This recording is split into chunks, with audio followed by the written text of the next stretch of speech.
Hello everyone, welcome back to another episode of Dee's Homestead. My name's Derek, and today we're going to be talking about the 5 biggest mistakes that new homesteaders make, and hopefully by me telling you what they are, you can try and avoid those.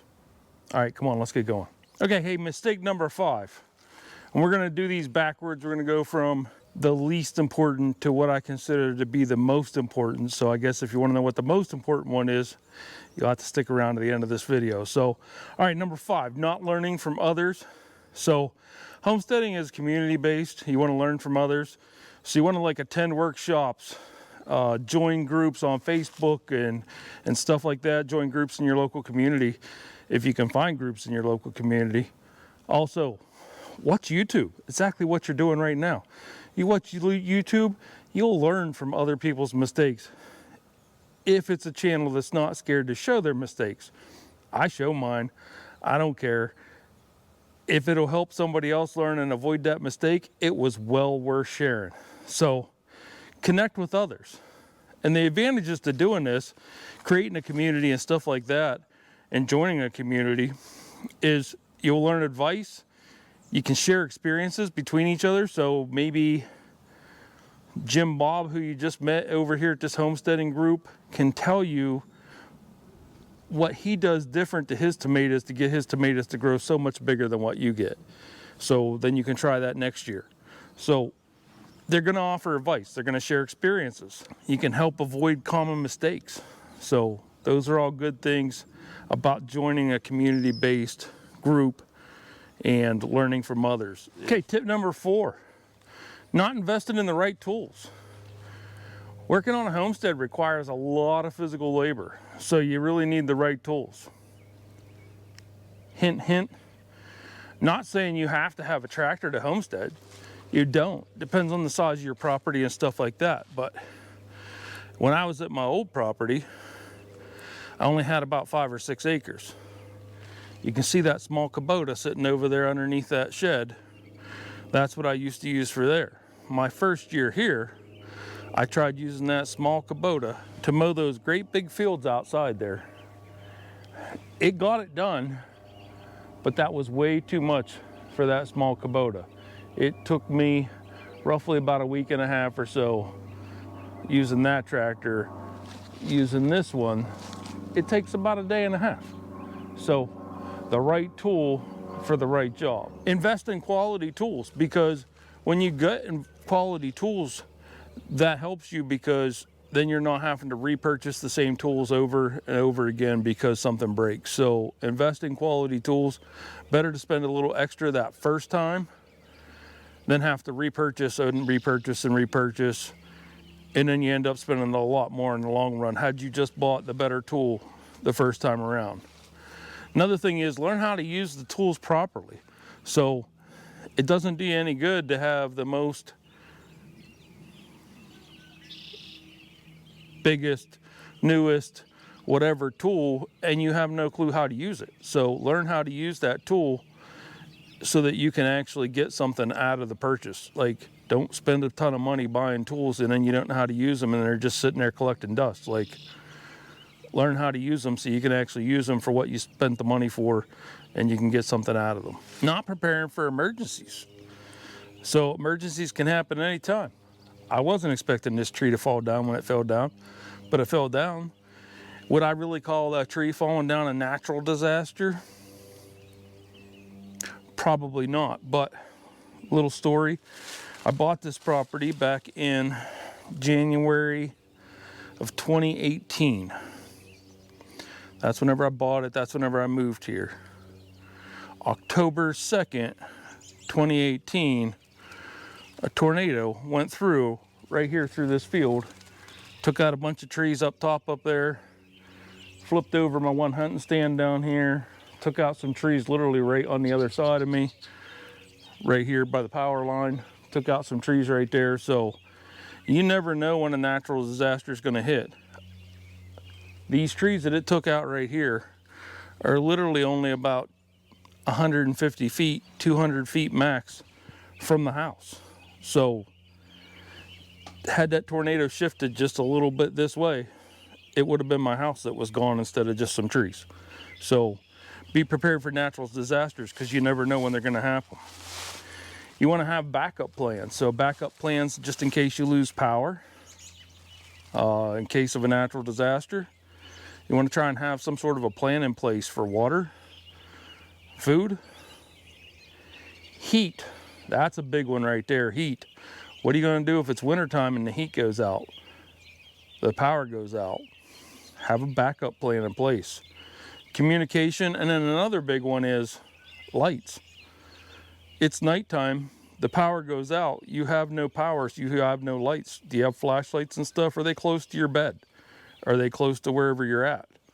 Me, I have flashlights all over the place. There's some in the kitchen, there's some in my bedroom, there's some in the bathroom, there's some in the living room. Just about anywhere in the house that I could possibly be, there's a flashlight close by. I know where it's at, and I make sure that it's charged. So not being prepared, that's another biggest mistake that they make. Be prepared. Homesteading requires a lot of planning. What are you going to grow? Where are you going to grow it? Are you going to do an orchard? Where are you going to plant everything? Where it gets the right amount of sun, shade, protection from the animals, water, all that. So there's a lot of planning that goes into it. What animals are you going to have? And what sort of infrastructure do you need for your animals? Like eventually that field's going to be fenced in. There's going to be cows and stuff out there. So consider subscribing so you can come along for that ride and see all that. Getting everything fenced in, getting the cows onto the property, getting shelter built for the cows and all that good stuff. So what infrastructure do you need? You need to have some sort of a plan in place to get that infrastructure in place. It's essential to have some sort of a clear plan in place. If you don't have a plan in place, then you're just going to be nilly-willy. You're going to be, I know, crazy word, right? So maybe you put your fencing all in, you come out here and you fence this whole field, 15, 16 acres of fencing, and then you realize, well, that's not where I needed the fencing at. Now you got to rip all that fencing up and move it. But if you just stop for a minute, put a plan in place, so much better that way.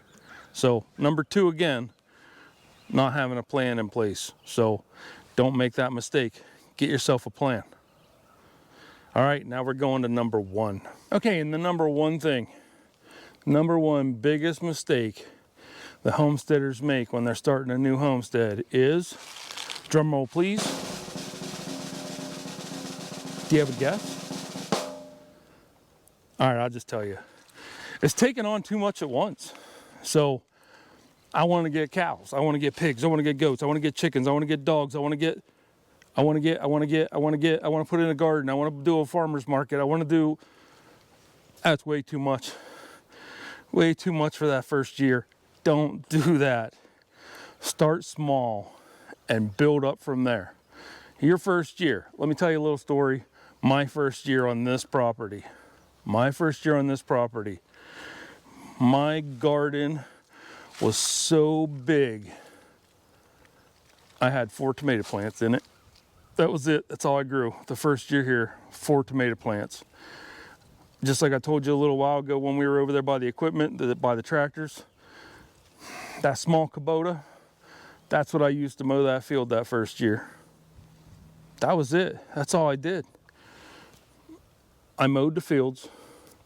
I planted 4 tomato plants. And other than that, I just explored my property. I wanted to see what I already had growing. What did I find? In that first year, by not doing a whole lot of other stuff and taking the time to actually explore my property and learn my property, I learned where the springs, the natural springs are.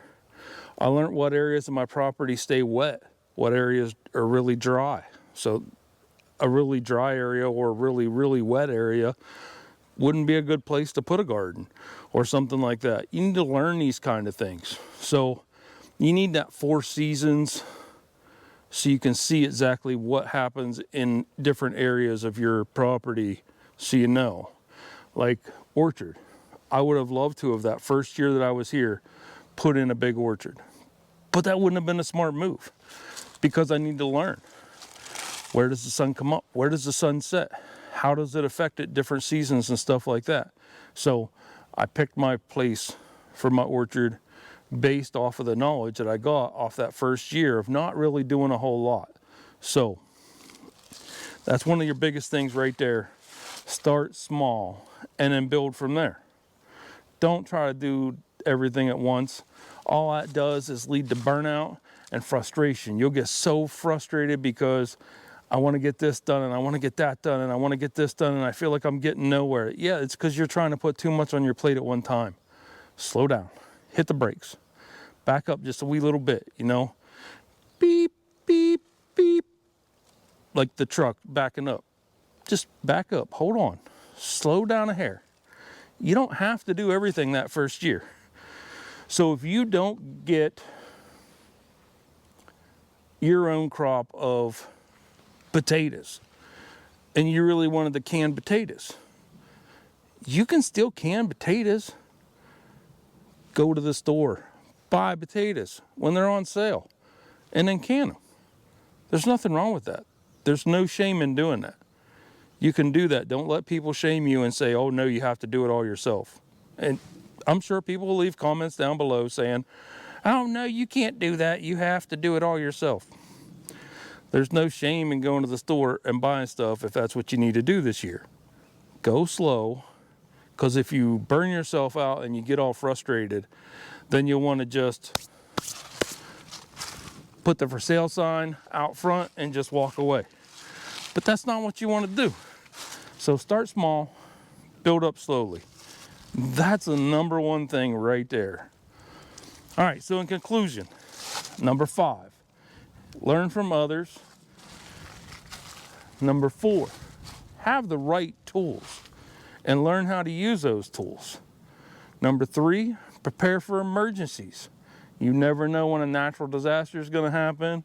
You never know when you're all of a sudden going to be out of toilet paper at the store or out of eggs, or eggs are going to go way up in price. You never know that. So be prepared for emergencies. Or like just happened not that long ago over here in Ohio, train wreck and spill all sorts of chemicals and stuff. Be prepared for stuff. Have a plan. And then the biggest one, don't take on too much at one time. Hey, if you didn't catch the last video, the details for the 500 subscriber giveaway are in that last video. Go check that out. They're all the way at the end. So if you don't want to watch the whole video because it's not a topic that you want to listen to, then just skip ahead. All right, and for those of you that have been waiting for the ways to make money video, ways to make money on the Homestead video, I was originally going to put it out next week, but we're going to wait one more week. So 2 weeks, ways to make money on the Homestead. These aren't your normal, just sell some eggs. These are going to be some other ways. So stick around for that. Hey, I hope you enjoyed this video. If you did, consider hitting that like button, click subscribe, share this video with your friends, and we'll catch you on the next episode. Have a good day.